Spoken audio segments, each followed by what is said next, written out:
Selamat malam pemirsa. Indonesia sentris menjadi janji pemerintahan yang ingin tampil populis. Sayangnya hingga rezim segera berganti, janji Indonesia sentris tidak sepenuhnya terrealisasi. Tata kelola ekonomi politik masih berat berpihak pada Jakarta. Jangankan Indonesia sentris, Jawa sentris pun masih belum tercapai. Menurut data BPS, PDRB Jakarta 5 kali lipat provinsi tetangga. Begawan ekonomi Profesor Emil Salim pernah mengkritik pembangunan yang tidak tepat sasaran karena justru terfokus pada wilayah yang kurang membutuhkan. Mewujudkan negara adil dan makmur adalah amanat konstitusi. Para bapak pendiri bangsa juga berjanji, pemerintah negara Indonesia akan memajukan kesejahteraan umum yang berdasarkan pada keadilan sosial. Ekonom Amerika Serikat Daron Acemoglu mengajukan argumentasi kegagalan menjadi bangsa yang maju dipicu absennya sistem ekonomi dan politik yang inklusif. Pemerataan ekonomi dan pembangunan jadi salah satu alasan pemindahan ibu kota negara ke Kalimantan. Menyebar magnet pertumbuhan ekonomi dijadikan solusi untuk menciptakan inklusivitas ekonomi. Dalam pidato 1 Juni 1945, Bung Karno menegaskan, demokrasi Indonesia bukan ala Barat yang hanya menjamin keadilan politik, namun juga harus menjamin persamaan ekonomi, keadilan sosial. Pakar tata kota Inggris bernama Ruth Glass mencetuskan istilah gentrifikasi, yaitu mengeluarkan kelas sosial bawah dari kawasan urban dengan membangun kawasan kumuh menjadi kawasan elit. Apakah seperti ini model pembangunan di negara Pancasila? Indonesia sentris tidak hanya janji pemerataan, namun juga soal keadilan. Indonesia adalah satu negara untuk semua. Begitu janji para bapak bangsa. Bukan hanya untuk golongan bangsawan, bukan hanya untuk kaum terdidik. Indonesia merdeka juga untuk kaum marhain, seperti Sarinem dan Samiun yang hanya punya satu tikar, satu periuk, dan tinggal di gubuk. Quo Vadis Indonesia sentris adalah tema diskusi untuk pekan ini. Dan kita akan membahasnya bersama pakar otonomi daerah Profesor Dr. Jo Hermansyah Johan. Selamat malam Prof. Jo. Malam, Mbak. Terima kasih telah hadir bersama kami di Studio Metro TV. Dan juga ada pakar tata ruang Universitas Trisakti Dr. Yayat Supriyatna. Pak Yayat, selamat malam, apa kabarnya? Selamat malam, Mbak Rara. Sehat, alhamdulillah. Sehat, alhamdulillah. Dan juga akan bergabung sama kami untuk berdiskusi Waka LPM UI Bapak Jahen Fahrul Reski PhD. Selamat malam Pak Jahen. Ya, sebelum kita kemudian berdiskusi mengenai tema untuk pekan ini, kita akan lihat bersama tayangan informasi berikut ini.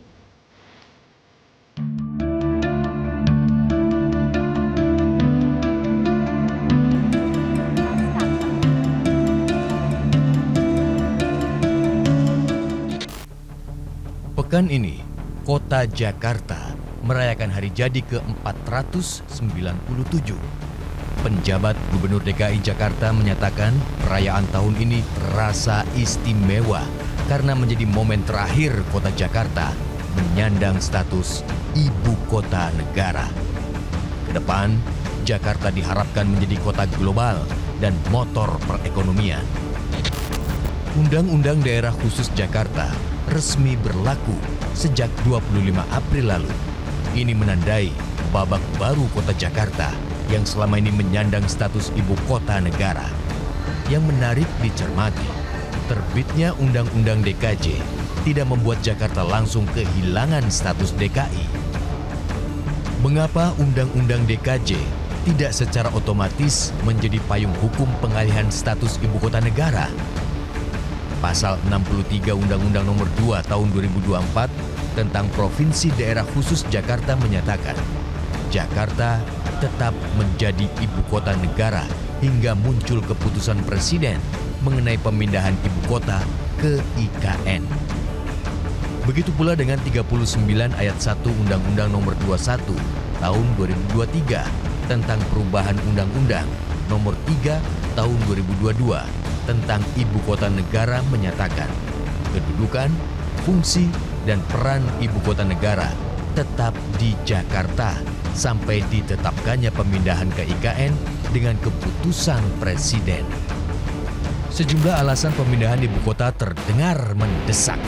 seperti pertumbuhan penduduk yang tidak terkendali, penurunan kondisi dan fungsi lingkungan, dan tingkat kenyamanan hidup yang makin menurun. Ditambah lagi, pemusatan kegiatan ekonomi di Jakarta memperlebar jurang kesenjangan antara Jawa dan luar Jawa. Padahal, pemerintahan saat ini mengusung jargon Indonesia sentris. Maka diperlukan suatu komitmen, kejujuran untuk mengenal diri sendiri, kejujuran untuk mengenal diri sendiri. Di mana kekurangan kita? Di mana sebenarnya upaya-upaya yang bisa kita perbaiki atas kesalahan-kesalahan dan kekurangan kita? Di mana sebenarnya potensi yang masih ada di diri kita? Dan di mana kesempatan yang bisa kita gunakan? Maka seluruh kekuatan yang ada di negeri ini, dari seluruh aspek tatanan kehidupan yang kita miliki, peramana kehidupan yang kita miliki, kearifan lokal, adat istiadat, budaya yang bernama Indonesia harus kita pertahankan, dan kelemahan-kelemahan yang kuat yang harus kita pugar. 10 tahun rezim berkuasa, janji Indonesia sentris tak kunjung menjadi realita. Badan Pusat Statistik mendata, Pulau Jawa masih berkontribusi 57% PDB nasional pada kuartal ketiga 2023. Dan DKI Jakarta masih menjadi penyumbang utama PDB Indonesia. Bila dirunut sejak awal rezim ini berkuasa, peran Pulau Jawa terhadap perekonomian nasional hanya berkurang 1,17% saja. Namun begawan ekonomi Profesor Emil Salim menilai penerapan Indonesia sentris mestinya dengan membangun SDM, bukan membangun proyek fisik. Untuk mengejar kualitas SDM, Indonesia butuh anggaran 5.300 triliun rupiah.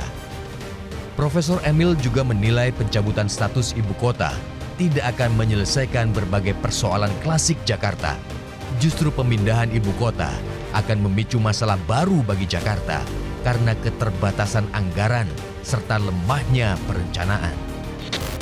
Selepas status ibu kota, Jakarta akan kembali pada jati dirinya, kota pelabuhan dan pusat perdagangan. Karakter yang melekat erat sejak masa Sunda Kelapa, Jayakarta hingga Batavia.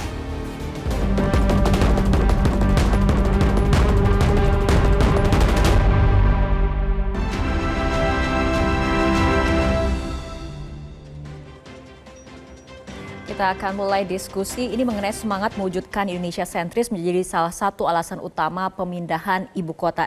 Ini memang kan tidak mudah ya untuk kemudian melakukan pemerataan pembangunan di negara seluas Indonesia. Dengan sumber daya di setiap daerah ini kan beragam. Ada kemudian yang berlebih, ada yang kaya, ada yang miskin seperti itu. Tapi benarkah proyek kolosal ini dapat menjadi game changer pemerataan pembangunan dan pertumbuhan ekonomi? Ini pertanyaannya sama, saya akan mulai ke Prof. Jo terlebih dahulu, silakan. Kalau dibilang game changers ya, itu memang sekarang mau dicoba seperti itu, ya kan.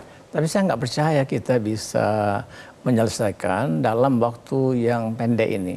Bahkan kalau kita baca undang-undang IKN itu sendiri, memerlukan waktu dan tahapan, ya kan, sampai 2040 kalau saya tidak salah. Jadi bukan hanya mau dikebut sampai dengan akhir masa jabatan presiden sekarang kan. Nah itu yang kelihatannya memaksakan diri. Jadi kita ngurus Indonesia ini yang luas ini, harusnya juga kan banyak hal-hal yang harus dipikirkan dengan matang ya. Dan konsep awal pun juga kan nggak matang. Tiba-tiba divisi misi aja nggak ada kok ketika nyapres dulu itu. Ya kan? Muncul di pidato di MPR itu. Terus dipasain bikin undang-undang. Nah terus kemudian sekarang bertarung untuk membuat upacara tanggal 17 di situ. Yang benar aja. Jadi itu menurut saya satu model cara mengelola negara secara otoritarian itu. Tapi mengenai spirit mewujudkan Indonesia sentris ini Iya. Indonesia sentris itu juga harusnya ada pemilahan. Jadi sentris itu sentris yang mana? Ya, ada misalnya pusat pemerintahan, ada pusat perekonomian, ya, ada pusat kebudayaan, kepariwisataan, pusat industri perdagangan. Mengapa kita nggak mendevelop seperti itu? Jadi jangan mau dipusatin. Nah, Indonesia ini pengalamannya kan serakah nih. Satu kota dibangun mau multifungsi. Apa aja mau di situ. Ya nggak benar dong kayak gitu ya kan. Padahal kita kan beragam. Apa gunanya itu Unity in Diversity itu. Bhinneka Tunggal Ika. Itu meskipun kita berbeda-beda satu kan beragam lah. Kasihlah apa yang hebat di Bali. Apa yang bagus di Papua. Di kampung saya di Sumatera Barat misalnya kayak gitu ya kan. Di Banten, di Bogor, tempat kekayaan ya kan. Itu dong ya kan. Nah jadi maksudnya boleh banyak center untuk Indonesia ini. Kalau kita belajar di mancanegara juga gak gitu Mbak Rara. Coba lihat aja Amerika itu. Tidak ada satu center itu berbagai macam pusat-pusat pertumbuhan di situ. Ada ekonomi, ada perdagangan, ada industri. Ya kan, ada pariwisata dan sebagainya. Pak Yayat gimana nih pandangannya? Ada cerita lucu ya misalnya anekdot, jangan letakkan telur dalam satu keranjang. Artinya dia harus didistribusikan. Nah, yang menariknya begini, kalau dikaitkan dengan pemindahan IKN, memang yang menjadi masalah adalah ketika satu kota dibebani dengan beban fungsi yang terlalu besar. Karena ada karakteristik sumber daya alam, sumber daya manusia, letak yang strategis, yang bisa menjadi potensi apakah dia berkembang atau tidak. Nah, sebetulnya di kita ini, Indonesia sentris itu sebetulnya sudah diwacanakan lama dalam konteks pengembangan berbasis daerahnya. Misalnya, contohnya misalnya satu, kita dulu punya istilah mengenal kawasan ekonomi khusus, punya KAPET, itu kan dianggap menjadi simpul-simpul pertumbuhan. Memang dalam perkembangannya tidak sepenuhnya bisa maksimal berkembang. Tetapi misalnya secara perwilayahan, Indonesia itu sudah dibagi. Misalnya contoh, untuk pengembangan wilayah industri, itu sudah banyak pengembangan kawasan industri di berbagai wilayah. Itu kan menjadi simpul-simpul bangkitan industri. Ya. Yang kedua misalnya dalam konteks pariwisata. Bali itu sebetulnya sudah mirip ibu kotanya wisata dunia, ya kan? Nah, dia menjadi event besar, itu kan menjadi simpul. Kemudian juga dalam konteks pengembangan new destination baru, ya 10 kawasan prioritas utama, itu juga bagian dari skenario. Nah sekarang kalau Indonesia sentris diartikan meletakkan pada satu simpul, memang agak berat. Karena prosesnya itu panjang, dan ingat memang harus diakui, Jawa itu memang sangat istimewa dalam arti dia pasar terbesar. Karena captive marketnya besar, populasinya banyak, dan infrastrukturnya juga paling lengkap. Jadi kekuatan dari Jawa inilah yang sebetulnya ingin didistribusikan. Nah, memang yang harus kita benahi adalah Indonesia sentris itu bisa berkembang jika ada support untuk memaksimalkan pada setiap wilayah dan kota itu untuk didukung dalam konteks bisa nggak menjadi pusat pertumbuhan dengan dukungan infrastruktur, fasilitas yang memadai, dan paling penting adalah penguatan sumber daya manusianya. Dari Pak Jahen sendiri seperti apa? Terutama berbicara mengenai game changer pemerataan pembangunan dan pertumbuhan ekonomi nih, Pak Jahen. Ya, kalau kita melihat memang motivasi utama dari adanya ibu kota baru kan pengen membuat munculnya alternatif ya daerah. Seperti kita tahu, Jakarta ataupun DKI itu kontribusinya buat ekonomi nasional sekitar 20%, Bapak Ibu semua. Dan mungkin ide dasarnya adalah gimana caranya agar menumbuhkan kota-kota baru.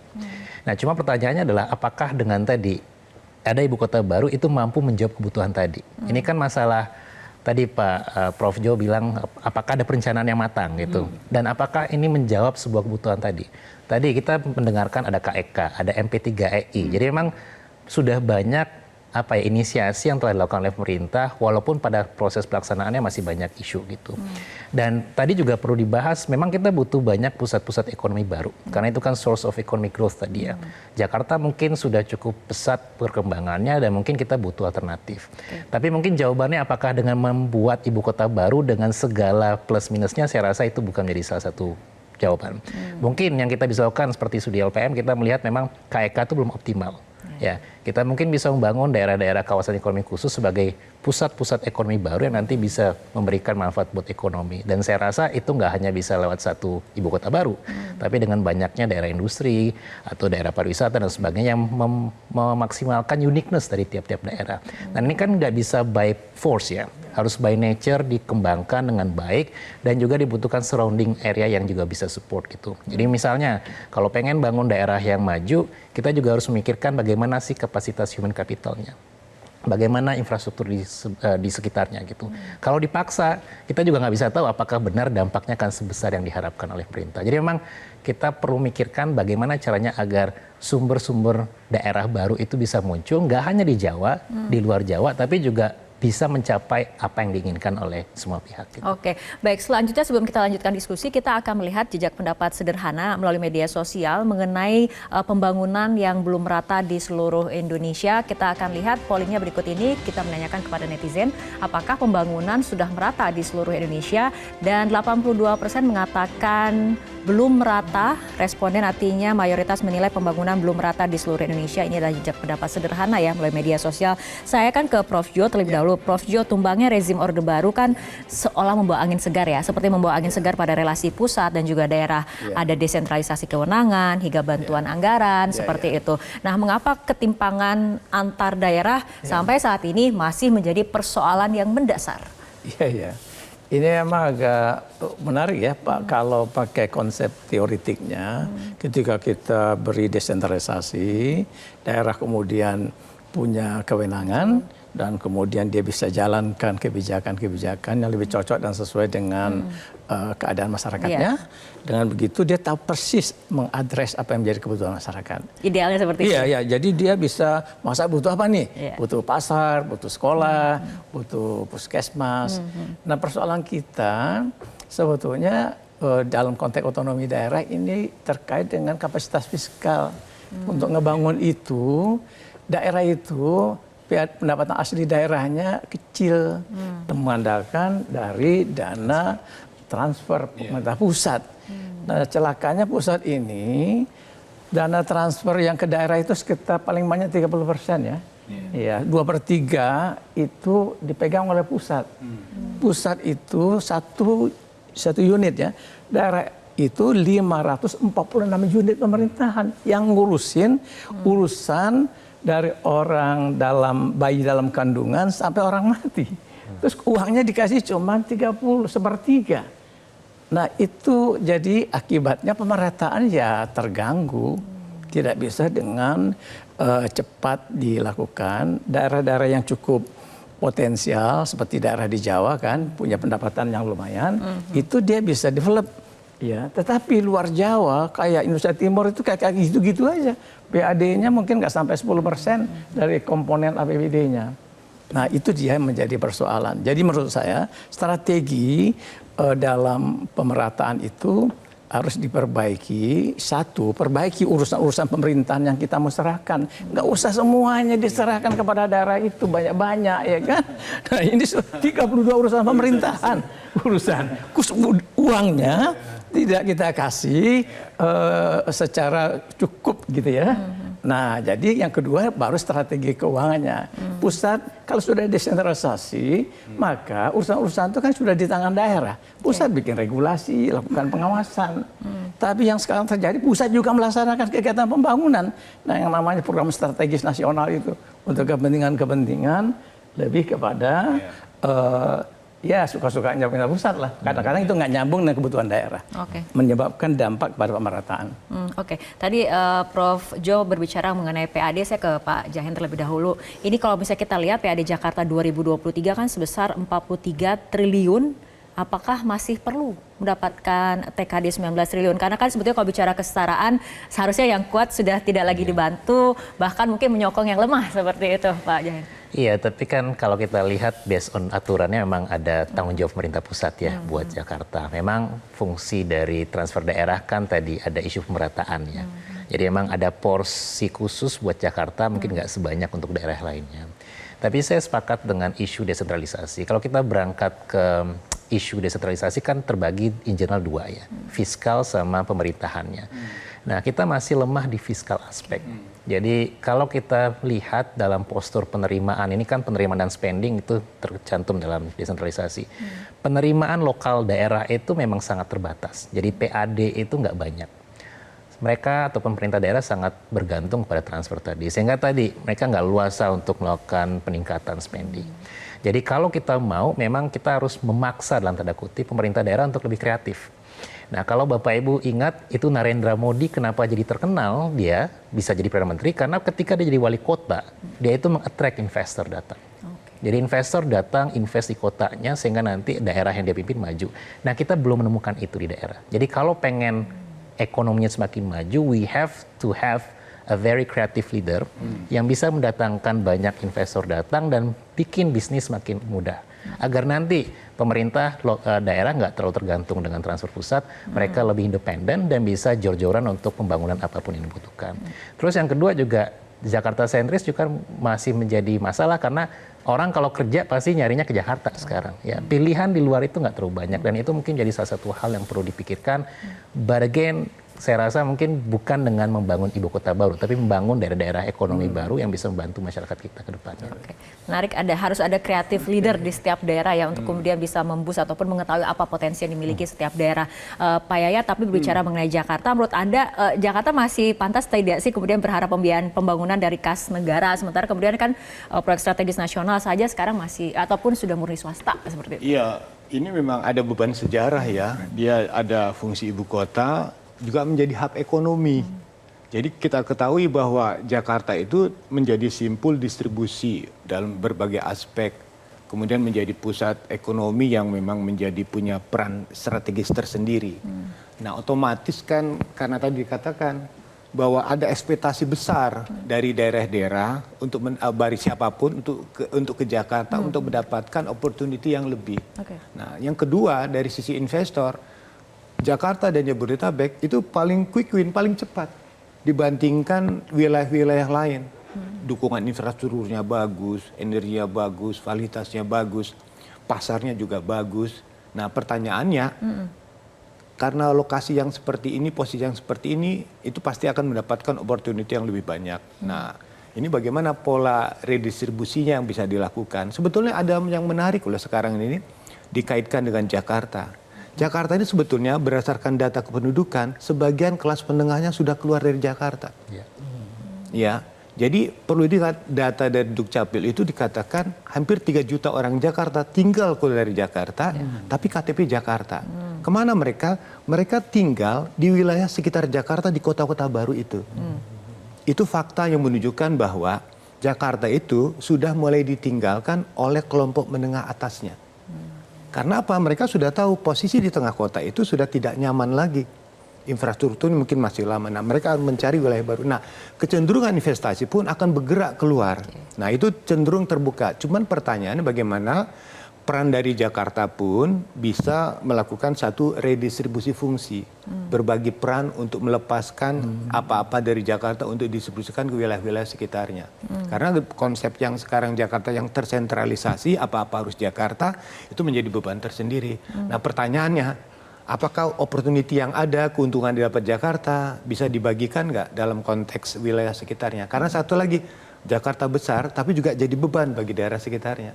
Oke, ada tanggapannya mungkin Prof. atau Pak Jain? Saya mau tanggapi itu.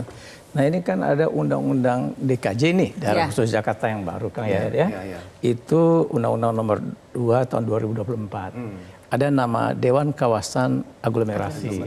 Nah, aglomerasi itu Jakarta dengan kawasan interlandnya Jabodetabek Jur itu diintegrasikan perencanaan pembangunannya, kemudian pelaksanaan pembangunannya di bawah koordinasi sinkronisasi Dewan Kawasan yang ketuanya itu ditunjuk oleh presiden ya. Dulu katanya mau wapres tapi nggak jadi, nggak boleh. Gitu ya. Mungkin kayak Gibran kali ya.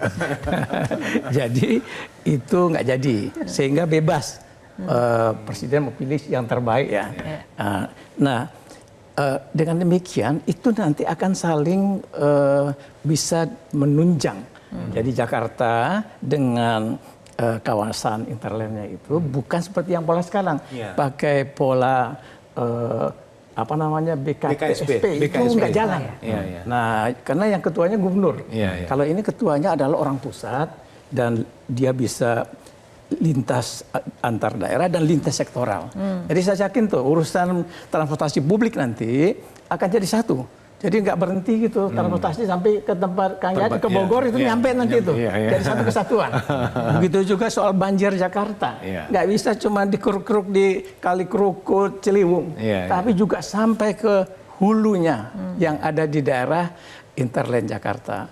Nah, dengan demikian maka kita kalau baca undang-undang itu kayaknya agak semangat nih kayak. Semangat ya, kan? Ada harapan ini, ya. Good point. Asal gubernur yang jadi gubernur di Jakarta ini gubernur benar nih. Iya. Nah, jangan biasa-biasa aja ya. Harus di atas rata-rata ya. Punya pengalaman. Gitu ya. Oke, baik, kita akan lanjutkan kembali perbincangan Bapak-bapak, tapi kita ikuti jeda berikut terlebih dahulu.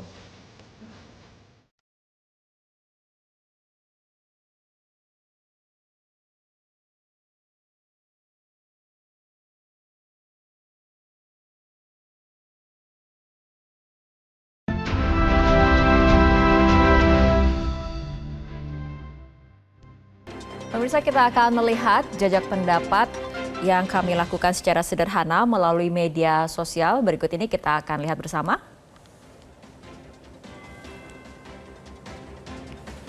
Ya, dan hasilnya pertanyaannya adalah mengenai Anda optimis kehidupan di Jakarta lebih baik setelah tidak lagi menjadi ibu kota. Ini optimismenya lumayan tinggi, artinya ada 76% responden yang mengatakan optimis nih. Jadi ada harapan yang tinggi ya ketika Jakarta kemudian tidak lagi menjadi ibu kota.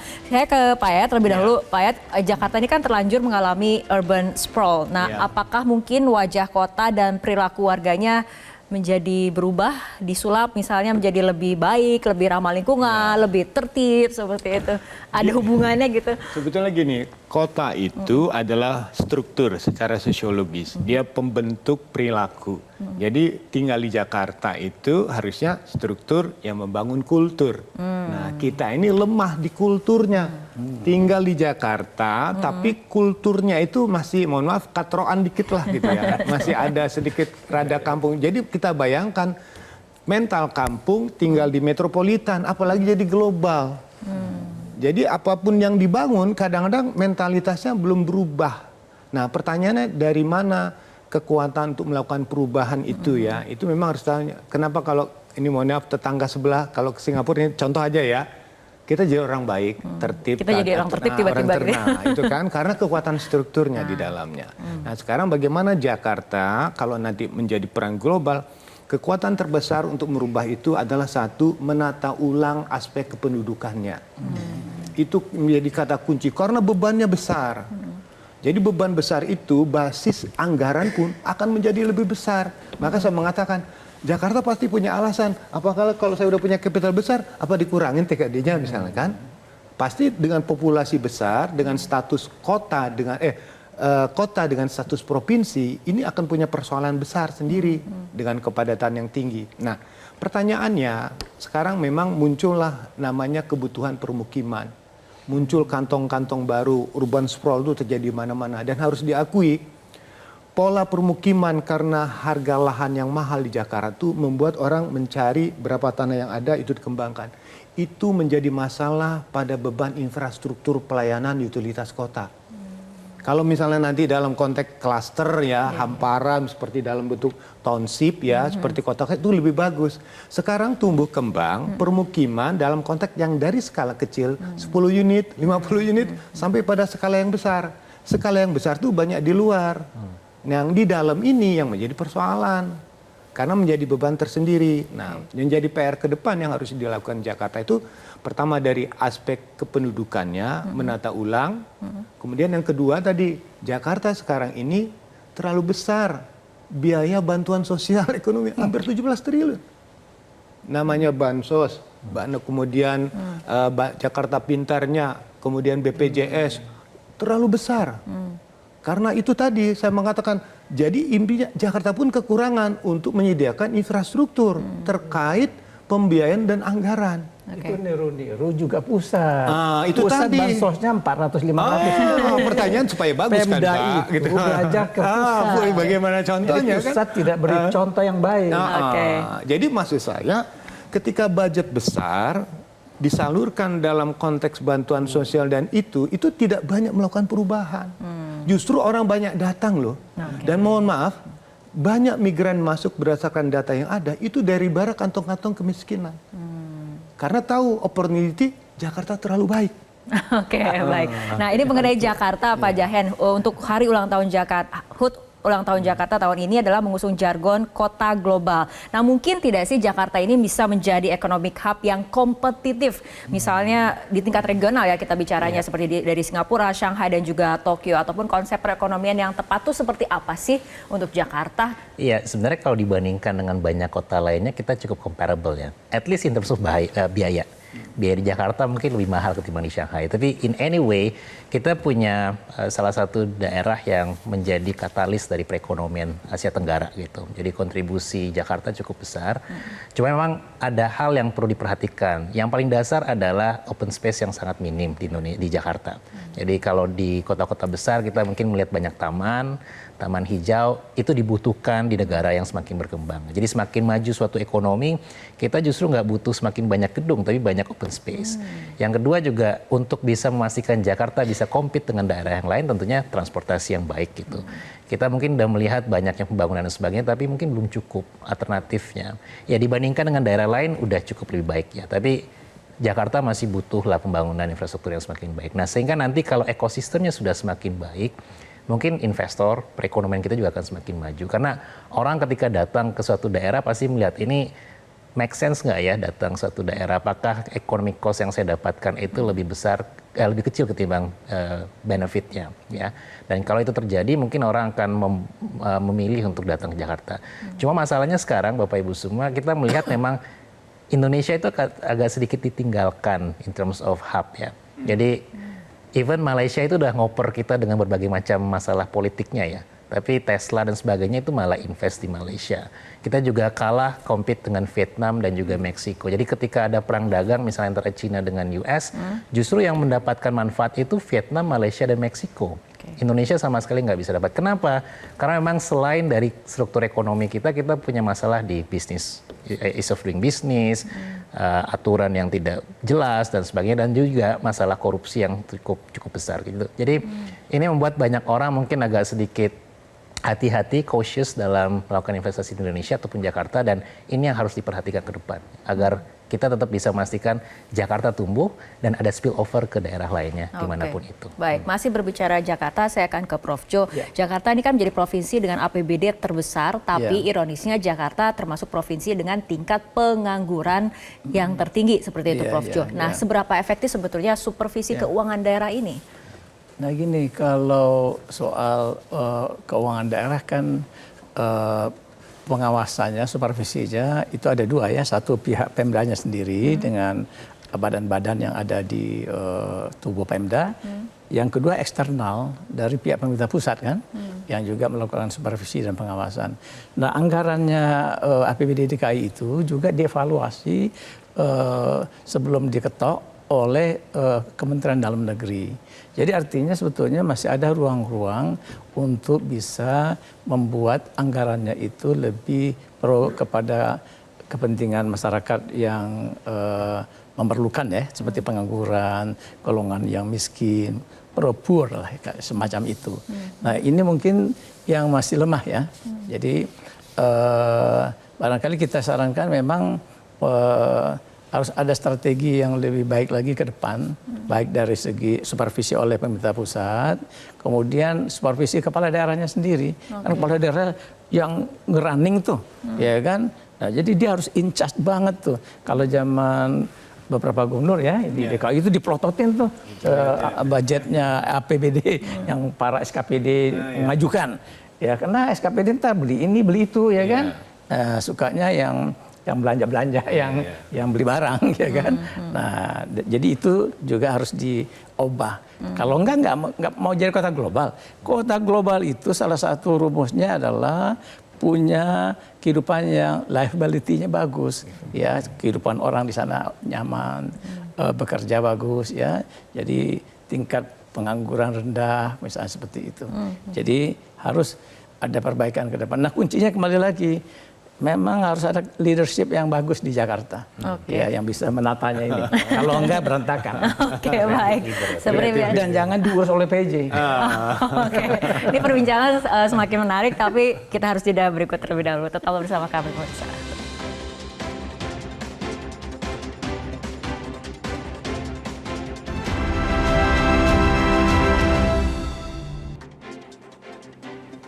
Pemirsa, konsep Indonesia sentris berlandaskan pemerataan dan keadilan, begitu pula semangat di balik desentralisasi. Pembangunan kerap dipandang selaras dengan pengentasan kemiskinan. Namun yang kerap terjadi, masyarakat bawah akhirnya termarginalisasi. Nah, ini bagaimana tanggapannya? Saya mulai dari Pak Jahen terlebih dahulu. Iya, jadi kita memang berharap semua daerah itu daerah yang layak ya. Jadi nggak ada ketimpangan antara satu daerah dengan yang lainnya. Nah, masalahnya sekarang 20 tahun setelah desentralisasi kita masih melihat ada daerah yang lebih baik dan yang enggak gitu. Memang bukan berarti kita menyalahkan desentralisasi ya, tapi kita perlu memastikan bahwa proses pemilihan kebijakan yang diambil itu memastikan agar welfare masyarakat semakin baik. Nah, itu kayaknya belum terjadi. Jadi seperti yang saya bahas tadi, kita mungkin butuh banyak local leaders yang kreatif, yang benar-benar care terhadap masyarakatnya, bukan elite capture. Jadi elite capture itu maksudnya hanya care terhadap elitnya sendiri gitu. Itu yang nggak berjalan selama ini.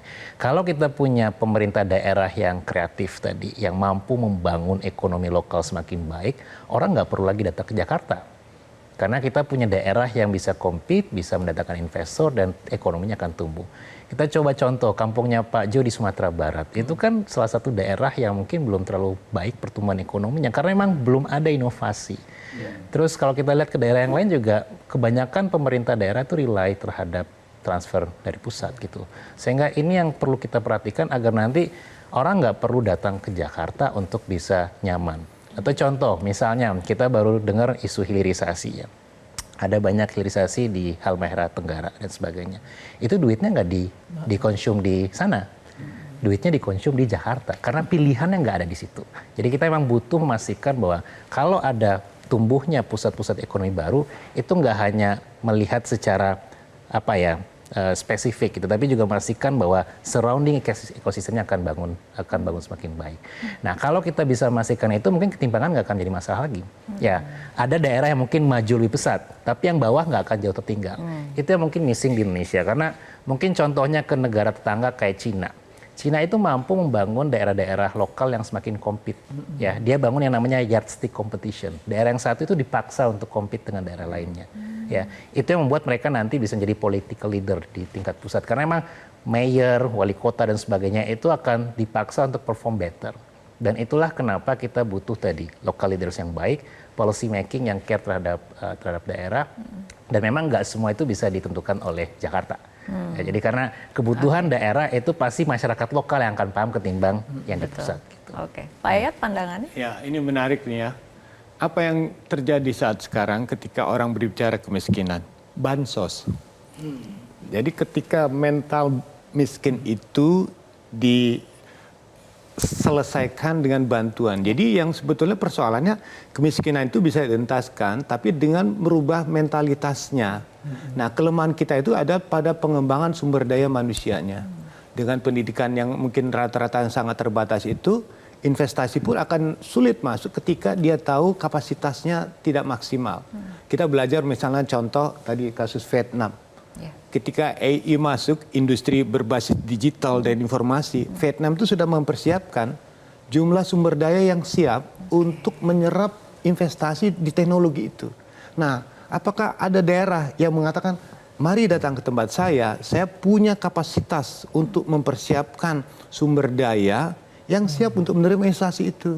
Nah, yang terjadi sekarang kan gini, ketika ada pengembangan investasi keluar, kekurangnya di SDM. Nah, jadi bagaimana ketika ada pengembangan industri di Sulawesi, pengembangan industri di Papua atau di Maluku, tetap aja sumber daya itu harus diimpor dari luar. Nah, jadi kan orang mengatakan, wah ini ada pendatang dan sebagainya kan. Itu kan persoalan paling besar. Nah, sekarang kita tanya, bagaimana kebijakan yang bisa mensinergikan. Saya tadi sudah mengatakan, ada penetapan sentra industri baru di berbagai daerah, pengembangan destinasi pariwisata. Semua konsep ada, tapi sumber daya manusianya ini selalu tertinggal. Fisik didahulukan, infrastruktur didahulukan, tapi aspek manusianya selalu tertinggal. Nah, kedua kan, bagaimana sebetulnya pengembangan visi tempat masing-masing daerah. Pak Johan betul tadi.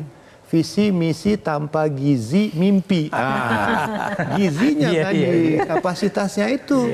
Nah, bagaimana sumber daya manusia? Akhirnya apa? Seperti sekarang ini, Jakarta maupun kota-kota lain akan mengalami stagnasi dalam sisi income-nya. Ketika rata-rata kita hanya S3, SD, sempe, sema. Ya kan? Bagaimana bisa dinaikkan gajinya? Kalau hanya sebatas itu implikasinya ke tempat lain. Populasi sepeda motor. Karena gaji kita cuma sebegitu. Jadi persoalan traffic itu bukan persoalan manajemen terbukan. Intinya itu ada persoalan income yang terbatas karena kapasitas yang juga terbatas. Nah, itu menjadi kata kunci dan itu harus didorong ke berbagai daerah. Oke, Prof Jo. Ya, saya lihat gini, bahwa ada dua masalah di daerah itu. Satu leadership tadi ya. Yang kedua tata kelola. Nah, kita buruk tata kelolanya. Terus leadershipnya juga mulai dari seleksi ya sampai kemudian terpilih itu kalau ada duit bisa jadi orang yang kompeten yang bagus nggak diambil ya kan. Nah, saya sekarang mengharapkan nih Pilkada serentak nasional ini mau digelar 27 November 2024 kayak model ada Ilham Habibie Jawa Barat ya keren tuh ya, mudah-mudahan ya yang kayak gini mungkin muncul. Saya catat nih semakin shortlist kepala daerah yang bagus di negeri ini. Dulu ada Risma, kita tahu ya. Lalu ada Banyuwangi, Zwarana. Terus yang lain nggak ada. Yang kedua tata kelola, buruk pendidikan, kesehatan, problematik. Nah, persoalannya bagaimana pembinaan tata kelola itu nggak bisa dibiarin daerah kalau pusatnya diam-diam baik. Nah, pusatnya diam kurang melakukan penguatan kapasitas. Nah, jadi daerah suruh jalan sendiri, leadershipnya juga sudah problematik, yang ada adalah perilaku koruptif kepala daerahnya, ya kan, sehingga nggak nyampe-nyampe kita, Mbak Rara, untuk membuat pemerataan itu, membuat Indonesia sentris yang makin merata ke seluruh pelosok kan, kurang terjadi. Jadi itu harusnya menjadi refleksi kita, ya kan, memperbaiki kebijakan. Prof, gimana kalau ada yang pinter, yang bagus, tapi modal politik, modal capitalnya nggak punya duit? Itu dia. Untuk maju pilkada gitu. Iya, kita senang nih ada partai-partai kayak Nasdem itu misalnya kan dia ambil tuh, yang bagus-bagus kagak lihat dia, seapa duitnya nggak masalah. Yang Yayat bagus, wali kota Bogor misalnya gitu ya kan, gitu. Saya kira itu poinnya. Oke, ada tambahan lagi Pak ya, atau mungkin Pak Jahen silakan. Ya, saya sebutin Mbak, Indonesia sentris itu memang kita harus lihat konsepnya adalah redistribusi, pemerataan keadilan. Jadi keunikan pun menjadi kekuatan. Seperti wisata itu jadi kekuatan, ya keunikannya. Kita kalau bersaing dalam konteks wisata buatan, ya dengan model kayak di pusat-pusat apa kalau di Singapura atau di mana itu yang besar-besar ya Disneyland dan sebagainya itu akan sulit. Tapi kekuatan lokal dan kearifan lokal itu menjadi sumber destinasi wisata dan bisa meningkatkan kemampuan daerah. Oke, ada banyak sekali poin-poin menarik dalam perbincangan kita malam hari ini. Mudah-mudahan bisa menjadi masukan seperti itu ya. Baik, terima kasih Prof Jo, Pak Yayat dan juga Pak Jahen telah berbincang malam hari ini dalam Visi Negarawan. Pemirsa, muncul jargon Indonesia sentris sebagai paradigma pembangunan dan ekonomi berwawasan Nusantara. Namun 10 tahun dicanangkan, janji Indonesia sentris belum sepenuhnya terrealisasikan. Indonesia sentris menjadi salah satu alasan utama pemindahan ibu kota. Persoalan daya dukung lingkungan dan kualitas kehidupan menambah panjang alasan pemindahan. Riset Bank Dunia pada 2019 menyebut kemacetan di Jakarta mengakibatkan kerugian ekonomi hingga 65 triliun rupiah setiap tahun. Sayangnya Begawan Ekonomi Profesor Emil Salim meragukan pemindahan ibu kota dapat menyelesaikan berbagai persoalan. Daripada menghamburkan anggaran untuk membangun kota baru, Profesor Emil mendorong pemerintah berinvestasi membangun sumber daya manusia yang bermutu. Semoga Indonesia sentris terwujud menjadi bukti empiris, bukan sekedar janji manis rezim populis. Saya Fitri Megantara, terima kasih atas perhatian Anda. Selamat malam, sampai jumpa.